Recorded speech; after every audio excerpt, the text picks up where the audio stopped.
अब बंद हुआ।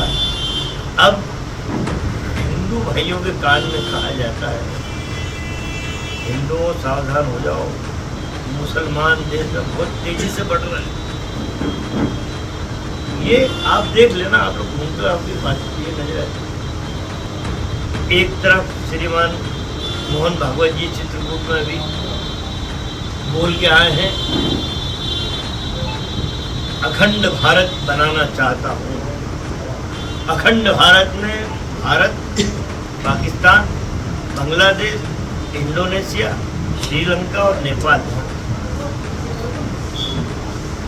आज भारत में 32 करोड़ मुसलमान रहते हैं, पाकिस्तान में 21 करोड़ मुसलमान रहते हैं, बांग्लादेश में 11 करोड़ मुसलमान रहते हैं, इंडोनेशिया पर उन्हें कोई देश। यदि अखंड भारत बनाना है तो हिंदुओं को क्यों डरा रहे कि मुसलमान बहुत बढ़ रहा है?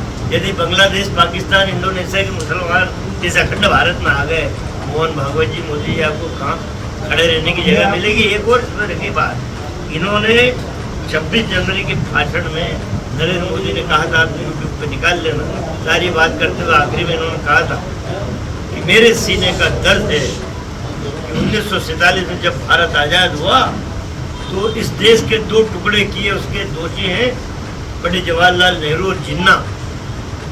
ये आखिरी भाषण यूट्यूब पे निकाल लेना, आखिरी पेरा था उसका। ये तो धन्यवाद दे देश की, नेहरू और जिन्ना ने अकल से 2 टुकड़े किए देश के कि मुसलमान भाई यदि आपको पाकिस्तान जाना है आप मेहरबानी करके चले जाए, हिंदू भाई यदि आपको हिंदुस्तान में रहना तो आप हिंदुस्तान में रहना। ये अकल का काम करो।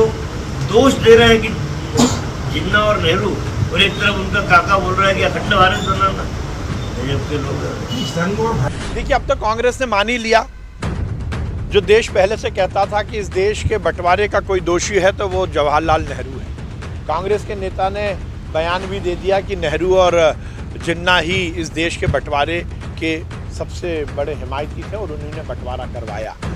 पर मुद्दा यही आता है कि अपनी राजनीतिक महत्वाकांक्षा पूरी करने के लिए जवाहरलाल नेहरू और जिन्ना ने इस तरह की हरकत की। एक पाकिस्तान का राष्ट्रपति बनना चाहता था, एक हिंदुस्तान का प्रधानमंत्री बनना चाहता था, और इसीलिए तो इस देश के टुकड़े उन्होंने के लिए बंटवारे किया। गांधी जी तो बंटवारे के खिलाफ थे, उन्होंने कहा था कि पहले मेरे शरीर के टुकड़े होंगे, उसके बाद हिंदुस्तान के टुकड़े होंगे। वो तो अखंड भारत की परिकल्पना के साथ इस देश को आज़ाद करवाना चाहते थे। और केवल यही नहीं, बंटवारे के समय जो ट्रेनें भर भर के लाशों की हिंदुस्तान आए, नरसंहार हुआ, उसके दोषी भी जवाहरलाल नेहरू हैं। उन्होंने अपनी राजनीतिक महत्वाकांक्षा पूरी करने के लिए इस तरह की हरकत की, और कांग्रेस के नेता का ये बयान इसकी पुष्टि करता है। और जिस प्रकार से बयान आने के बाद भी सोनिया गांधी, राहुल गांधी की तरफ से या कांग्रेस की तरफ से कोई अधिकृत खंडन नहीं आया, इसका मतलब ये बयान कांग्रेस का अधिकृत बयान है। ये सिद्ध हो गया इस देश के बंटवारे का कोई दोषी था तो वो जवाहरलाल नेहरू। नेशनल हेराल्ड की सोनिया और राहुल को नोटिस दिया है। देखिए, हम तो पहले से कहते आए, नेहरू परिवार ने इस देश में भ्रष्टाचार की शुरुआत की है।